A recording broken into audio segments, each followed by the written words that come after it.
আল্লাহ পাক অবাক হয়ে যান সেই যুবককে দেখে যার প্রবৃত্তির তাড়না নাই, সে আল্লাহর দ্বীনের পথে ছুটছে।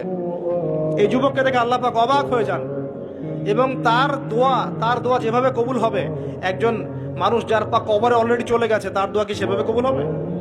দুজনের ইবাদত সমান। এই বয়সে আপনি অনেক কিছু করতে পারেন।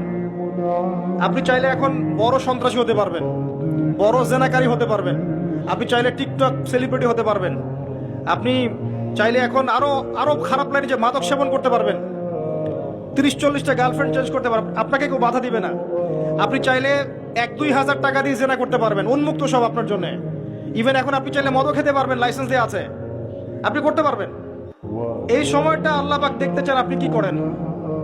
যদি এই সময়টা আপনি আল্লাহর দিকে ফিরে আসেন, আপনি কোরআনের দিকে ফিরে আসেন, সুন্নত অনুযায়ী জীবন যাপন করেন, আপনার জন্য অপেক্ষা করছে জান্নাত। কি চান আপনি সিদ্ধান্ত নেন।